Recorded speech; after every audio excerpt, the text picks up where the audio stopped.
Diriwayatkan dari Sayyidina Abi Hurairah radhiyallahu taala anhu wa ardhah di hadis yang ke-35 bahwasanya Rasul sallallahu alaihi wa ala alihi wa sahbihi wasallam beliau bersabda, la tahasadu, janganlah kalian satu sama lain saling mendengki. Ada hasad, iri dengki, hukumnya haram dan dia termasuk daripada dosa besar. Dan hasad adalah salah satu asal usul terjadinya kemaksiatan. Sebagaimana yang disebutkan aslu maksiyati Qabil haitsu hasada akhahu fagatalah. Ketika Qabil mempunyai sifat hasad kepada saudaranya yang bernama Habil sehingga dibunuhnya. Maka tidak ada orang yang melakukan pembunuhan sampai hari kiamat melainkan Qabil juga mendapatkan bahagian dari dosanya, karena dia yang paling pertama mempelopori pembunuhan tersebut. Dari karena itu hidup haruslah kita mempelopori yang baik, jangan mempelopori yang tidak baik. Di samping ada pahala jariyah, juga ada di sana dosa jariyah. Apa itu hasad? Hasad adalah zawalu ni'matil ghair. Hasad bahasa Arabnya, bahasa kitanya iri dengki. Yang dimaksud dengan hasad adalah zawalu ni'matil ghair, tamanni zawali ni'matil ghair. Maaf. Yang dimaksud dengan hasad adalah tamanni zawali ni'matil ghair, menginginkan hilangnya nikmat dari orang lain, sama adanya berpindahnya nikmat tersebut ke dalam dirinya atau tidak. Nah, Allah Subhanahu wa taala berfirman di dalam Al-Qur'an, am yahsuduna an-nasa ala ma atahum Allahu min fadlih, sebagaimana yang disebutkan di dalam surah An-Nisa ayat 54, bagaimana Allah Subhanahu wa taala menyebutkan am yahsuduna an-nasa ala ma atahum Allahu min fadlih, ataukah mereka mempunyai sifat hasad, dengki kepada manusia. Maksudnya am yahsudunan nas ala ma atahumullahu min fadlih, yaitu orang-orang Yahudi iri dan dengki kepada Nabi Muhammad atas karunia yang Allah berikan kepada mereka. Yang dimaksud dengan nas di sana adalah, ulama tafsir mengatakan yang dimaksud dengan am yahsudunan nas, ataukah mereka dengki kepada manusia, yang dimaksud adalah Nabi Muhammad dan para sahabatnya. Kemudian Nabi kita Muhammad sallallahu alaihi wa ala alihi wasallam diperintahkan untuk berlindung dari sifat hasad. Qul a'udzu birabbil falaq min syarri ma khalaq min syarri ghasiqin idza waqab min syarri nafatsati fil 'uqad wa min syarri hasidin idza hasad. Hada cukup keburukan sifat hasad, sampai-sampai Nabi Muhammad diperintahkan untuk berta'awudz, berlindung dari sifat tersebut.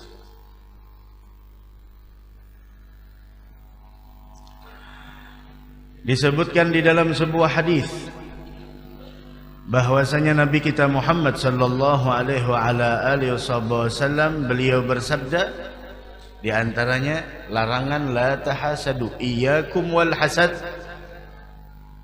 jauhilah sifat hasad, sebagaimana yang diriwayatkan oleh Sayyidina Abu Dawud dari Sayyidina Abi Hurairah radhiyallahu taala anhu wa ardhah, iyyakum wal hasad, jauhilah sifat hasad. Fa innal hasada ya'kulul hasanati kama ta'kulun narul hataba. Karena sifat hasad itu memusnahkan kebaikan sebagaimana api yang menghanguskan kayu bakar. Bahkan disebut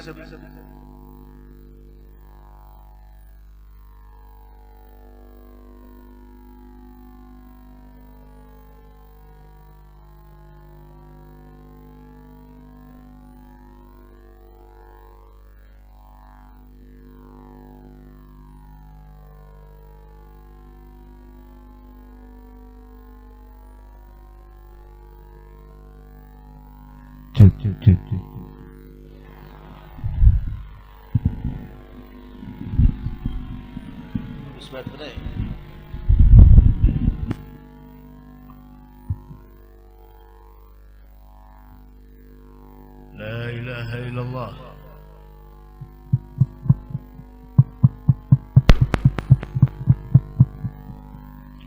La ilaha illallah. Wa qala ba'dhum, sebagian para ulama mengatakan, laisa syai'un adarra minal hasad, tidak ada yang lebih membahayakan daripada sifat hasad. Tidak ada sesuatu yang paling membahayakan melebihi daripada sifat hasad. La ilaha illallah. Laisa syai'un adarra minal hasad, tidak ada sesuatu yang lebih membahayakan daripada sifat hasad. Kenapa? Yasilu bisababihi ilal hasid khamsu ugubat. Orang yang mempunyai sifat hasad mendapatkan 5 akibat. Yang pertama, ghammun la yanqati', kesedihan yang tidak pernah selesai. Selalu sedih, selalu galau, sedih terus. 2, musibatun la yu'jaru 'alaiha, musibah yang tidak ada pahalanya. Yang ketiga, madhammatun la yuhmadu biha, kehinaan yang tidak ada terpujinya. Yang keempat, yaskhut alaihi rabb, membuat Allah murka. Yang kelima, wa yughlaq anhu abwabut taufik, pintu-pintu taufik ditutup oleh Allah. Ada 5 akibat bagi orang yang mempunyai sifat hasad. Nah, dan bagaimana tadi kita sebutkan, Allah memerintahkan kepada Nabi kita Muhammad sallallahu alaihi wasallam untuk berlindung dari sifat hasad sebagaimana berlindungnya dari syaitan. Wah, pernah suatu hari iblis sowan berkunjung ke rumah Fir'aun. Hati-hati kalau pindah dielangi iblis lah. Ada iblis pernah suatu hari berkunjung ke rumah Fir'aun, ngetuk pintu. Gal man hadza? Fir'aun diketuk pintu, kan Fir'aun ngaku jadi Tuhan. Iblis mengetuk pintu masih bertakun, man hadza? Siapa yang ngetuk pintu? Kalau bujur-bujur Tuhan tahu siapa yang ngetuk pintu. Ada siapa? Ada masuk di akal. Gal man hadza? Siapa di luar? Ujar iblis, anak. Walau kunta ilahan ma jahaltani. Mun ikam bujur-bujur jadi Tuhan, ikam pacangan tahu siapa aku. Ya, udah jadi Fir'aun, jangan banyak pender, masuk dah. Dukhul ya mal'un. Dukhul ya mal'un. Udkhul ya mal'un. Ujarnya si Fir'aun, masuk wahai manusia terkutuk. Sama-sama terkutuk bahasa sumpahan. Masya Allah. Gal. Diskusi mereka terjadi di sana, rapat internal. Falamma dakhala alaih qala lahu Fir'aun, ujar iblis, ata'rif ala dhahril ard ahadan syarran minka wa minni. Fir'aun, kira-kira engkau tahu apa tidak, orang yang hidup di permukaan bumi ini lebih fatal kejahatannya daripada saya dan engkau. Mereka sadar mereka dalam kebatilan, mereka sadar mereka dalam kesalahan, namun ego yang tinggi, kesombongan yang ada di dalam hati mereka. Dari karenanya selama kemaksiatan yang dilakukan karena syahwat atau kejahilan, masih diharapkan untuk bertaubat kepada Allah. Namun apabila kemaksiatan yang dilakukan didasari karena kesombongan, maka sangat sulit diharapkan orang tersebut untuk kembali kepada Allah. Lihat Fir'aun, sadar bahwasanya dia dalam keadaan batil. Iblis sadar. Buktinya, ujar iblis Fir'aun, kira-kira ada atau tidak orang yang lebih buruk, orang yang lebih fatal kejahatannya dari kita? Ujar Fir'aun, gala bala, emang ada. Gala manhu, siapa dia? Iblis mengajarkan, ini kuliah khusus privat antara iblis dengan Fir'aun. Gala al-hasid, orang yang lebih jahat dari saya dan engkau adalah orang yang di dalam hatinya punya sifat iri dengki. Allahu Akbar. Ya Rabb, mudah-mudahan hati kita dibersihkan oleh Allah. Dan dengan sifat hasad itulah saya pernah terjadi sesuatu. Saya punya teman manusia, kawannya iblis manusia. Setiap kali dia menginginkan sesuatu dari saya, masalah keburukan, kemaksiatan, saya penuhi permintaannya.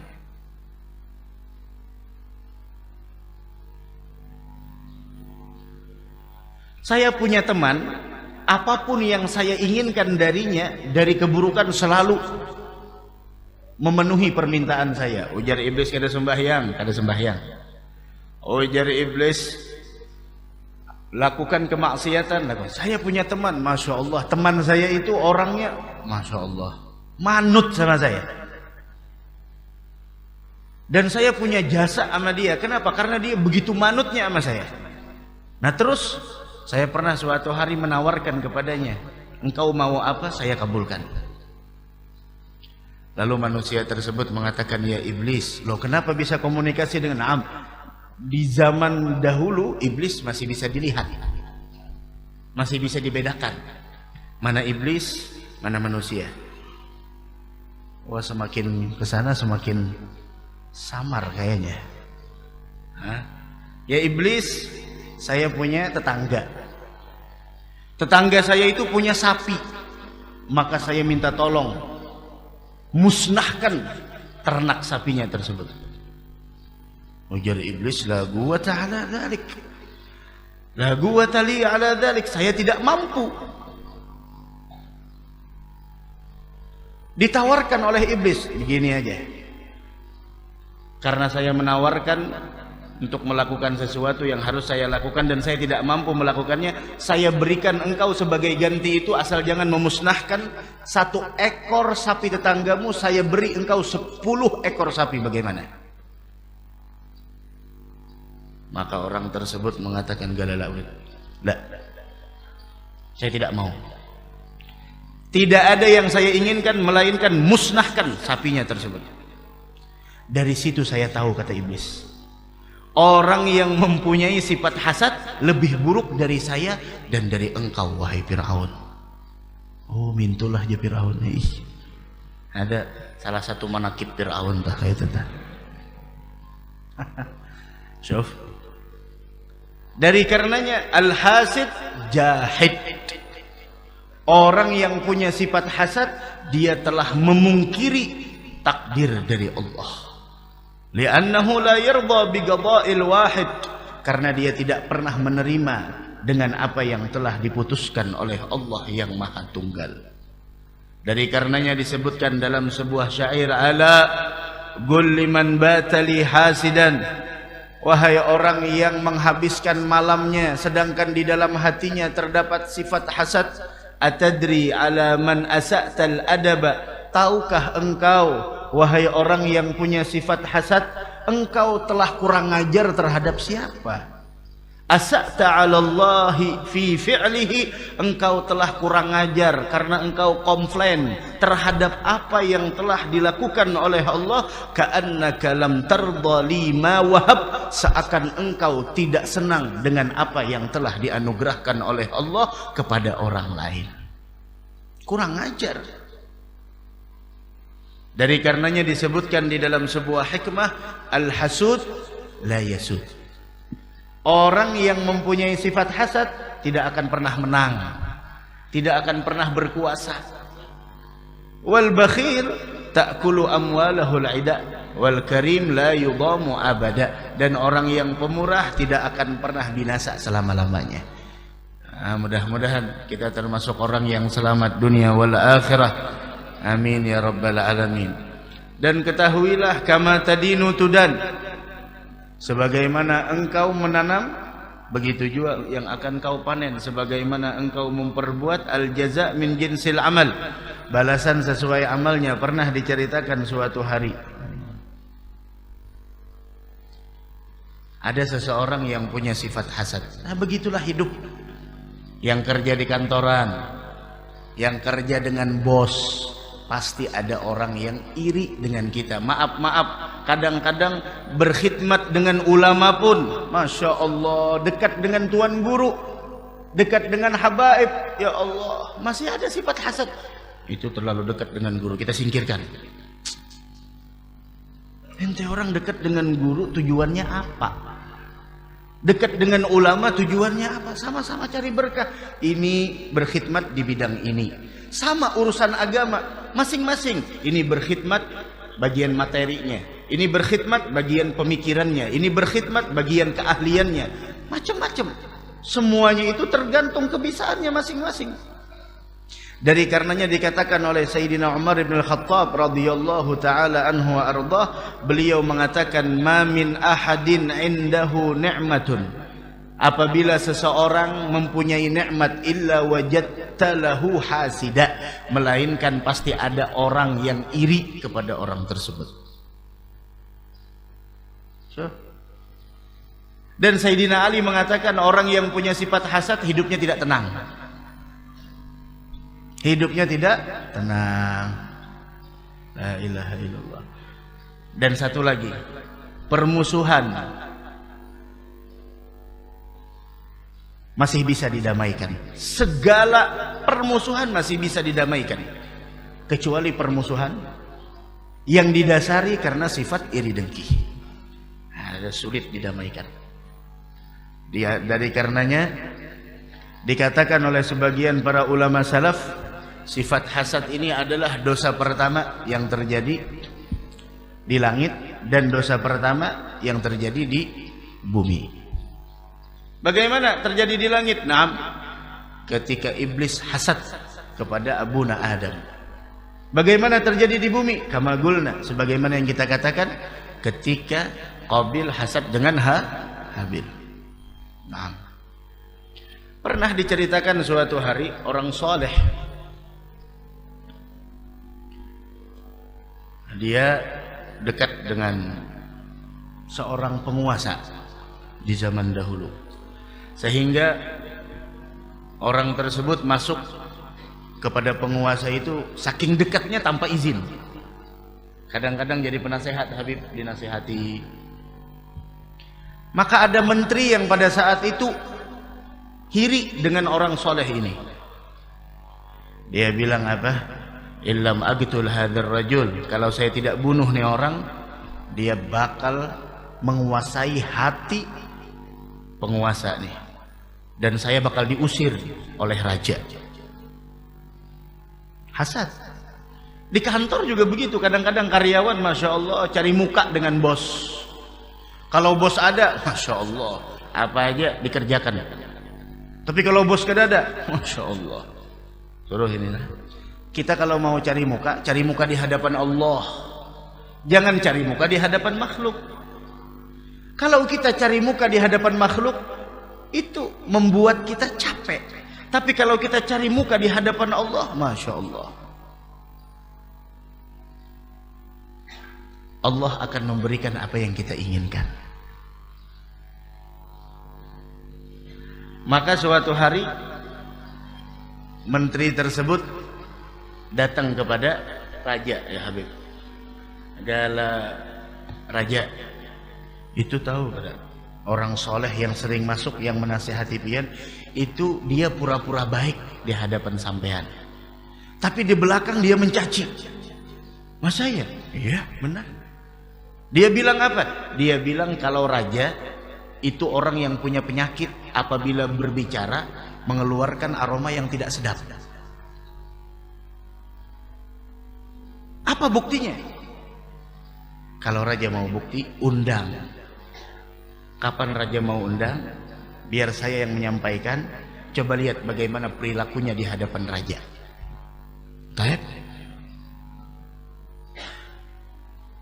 Dia selalu, wahai raja, kalau ngomong dia tutup hidungnya. Kenapa? Karena dia mengatakan bahwasanya raja itu apabila berbicara mengeluarkan aroma yang tidak sedap. Khalas.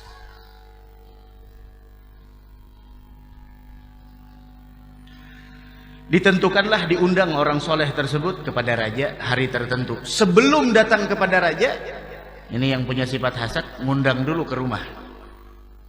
Wahai orang soleh, si menteri ini, menteri yang punya sifat hasad, bilang ya, kita makan dulu di rumah. Oh saya ada janji sama raja, jam berapa? Kan masih belum, masih ada 2 jam. Udah kita makan dulu dah di rumah. Dikasih makan, makannya tahu makan apa? Bawang mentah, yang apabila dimakan mengeluarkan aroma yang tidak sedap. Makan. Setelah itu, maaf saya keburu, ditunggu sama raja, ya sudah bismillah. Itu taktiknya dia. Sampai di hadapan raja, kata raja, sini. Maka mendekatlah orang tersebut dan meletakkan tangannya di mulut dan hidungnya seperti ini. Raja langsung terprovokasi. Oh, berarti benar yang disampaikan, diinformasikan oleh menteri saya, bahwasanya dia ini menjelek-jelekkan saya di luar sana, kalau saya ini mempunyai penyakit yang apabila berbicara mengeluarkan aroma yang tidak baik. Udah, kata raja, tunggu di sini. Ya siap. Ditulis sama raja. Satu tulisan. Bahwasanya tulisannya, idza ataka sahibu kitabi hada fadhbahu. Apabila yang membawa surat ini datang, sembelih dia. Dan kebiasaannya raja ini tidaklah memberikan sesuatu melainkan itu hadiah. Maka dikasih sama raja surat terbungkus, dikasih sama orang tersebut. Dia mengambilnya, marhaba, terima kasih raja, antar ke kampung sebelah, ada algojoknya di sana. Ketika keluar, maka menteri itu bertemu dengan orang soleh. Gal, mahadzal kitab, apa itu? Surat apa? Dia bilang, ini surat dari raja. Dan ini di dalamnya ada hadiah. Padahal tulisannya, siapa yang membawa surat ini sembelih. Tidak ada komplain lagi, sembelih. Maka karena orang yang mempunyai sifat hasad tidak senang dengan apapun yang dilihatnya, maka dia mengatakan, bolehkah saya yang meminta itu? Ujar orang saleh, ambil silahkan. Ini kemana membawa? Kampung sebelah. Ada di sana asisten raja. Udah dibawa ke kampung sebelah. Sampai ke sebelah, Masya Allah, diserahkan. Ketika diserahkan, membuka algojoknya. Siapa yang membawa surat ini sembelih, jangan banyak omong. Orang itu menunggu, apa hadiahnya? Hadiahnya siapa yang membawa surat ini sembelih. Oh, bukan saya yang bawa. Oh, jangan, tidak ada kata-kata tidak. Bismillah, sini. Diikat, sembelih. Mati orangnya. Keesokan harinya raja melihat, loh kok masih ada? Menteri kita mana? Lalu di sana raja mulai tabayun. Arti tabayun apa? Yaitu klarifikasi. Klarifikasi, ada apa kemarin sampai begini? Dijelaskan, semuanya dijelaskan begini. Oh, kata raja, na'am. Itulah. Siapa yang menanam, dia yang akan memanennya. Siapa yang menggali lubang, dia yang akan terjerumus di dalam lubang tersebut. Syuf, begitu. Mudah-mudahan kita dihindarkan dari sifat hasad, insyaallah.